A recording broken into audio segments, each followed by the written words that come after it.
जीवघेणा माझ्यावरती हल्ला केला, माझ्या सहकाऱ्यांना मारलं. मला त्याच प्रश्नाचं उत्तर अजितदादाकडून पाहिजे. पोलिसांनी तर मला तिथं किरकोळ कारवाई केली, त्या लोकांवर आणि लगेच सोडून दिलं. न्याय लातूरच्या पोलीस प्रशासनाकडून मिळाला. मला नेमकं अजितदादांना विचारायचं की अजितदादा आमचं चुकलं काय? आम्ही निवेदन दिलं, कृषी मंत्र्याच्या राजीनाम्याची मागणी केली, म्हणजे शेतकऱ्यांच्या पोरांनी काही विचारायचंच नाही. तुमचे मंत्री सभागृहात पत्ते खेळणार, तुमचे मंत्री शेतकऱ्यांबाबतीत चुकीचे वक्तव्य करणार, आम्ही शेतकऱ्यांच्या पोरांनी बोलायचं नाही. आणि बोललं तर तुमचे लोक असं जीव जाईतून आम्हाला मारणार. मला अजितदादाकडून उत्तर पाहिजे. तुमचे कार्यकर्ते आक्रमक होत आहेत, राज्यभरात आंदोलनं करतायत, तुम्ही एवढे का आक्रमक झालात की एकदम अँब्युलन्समधून अजितदादांना भेटायला निघालेला आहे? थोडा तुमचं म्हणजे तुमच्या तब्येतीची काळजी घेऊन भेटला नाही, मी ॲम्ब्युलन्स घेऊन निघालो. तब्येतीचं मला संताप. शेवटी एक लक्षात घ्या, शेतकऱ्यांची पोरं जरी असलो तरी स्वाभिमान आहे. अन्याय झाला आहे आमच्यावरती. आम्हाला लातूर पोलिसांकडून न्यायाची अपेक्षा होती, परंतु त्यांनी तर त्या आरोपींना जावयासारखं पहाटे जामीन दिला.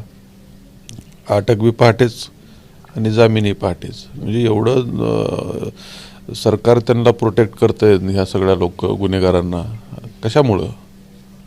तुम्हाला महाराष्ट्रातले शेतकऱ्यांची पोरं असे शेतकऱ्यांचा आवाज बनवून पुढे येणारे संपवायचे आहेत का? आम्हाला तोच प्रश्न मला दादांना विचारायचा की दादा आमचं नेमकं चुकलं काय? तुमच्या लोकांनी आम्हाला मारलं का? आणि सुनील तटकरेंनी निवेदन दिल्याच्या नंतर अर्ध्या तासांनी जो कट रचून मला मारण्यात आलेला आहे. ती काय तिथं जागेवर लगेच रिॲक्शन झालेली नाही त्या विषयाची.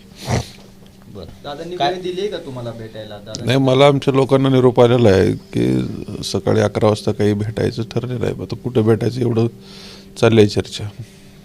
काय कठोर कारवाई काय करावी अशी? नाही, 307 पवारांनी काय कारवाई करावी त्यांच्या कार्यकर्त्यांवर?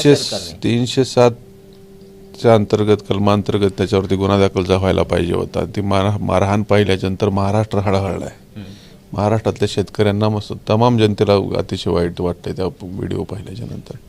एवढं सगळं असताना पोलिस त्या ठिकाणी समोर असताना तुमची सत्ता म्हणजे तुमचं कसंही सत्तेचा दुरुपयोग होते असं 100%. तुम्ही पाठीशी घालताय, त्याला का पाठीशी घालताय हेच मला विचारायचं. अजित पवार न्याय देत नाहीयेत म्हणून त्यांना विचारायचं की न्यायाची अपेक्षा आहे, अजित पवार न्याय नाही. मला ते त्या राष्ट्रीय अध्यक्ष आहेत त्या पक्षाचे आणि राज्याचे उपमुख्यमंत्री आहेत. त्यांचे ते कृषी मंत्री आहेत. त्यांचा जो मला मारला आहे तो त्यांचा पदाधिकारी आहे. आणि ज्यांना मी भेटायला गेलो ते पण त्यांच्या पक्षाचे प्रदेशाध्यक्ष आहेत. या सगळ्या प्रक्रियेत अजितदादा सेंटर पॉईंट आहेत.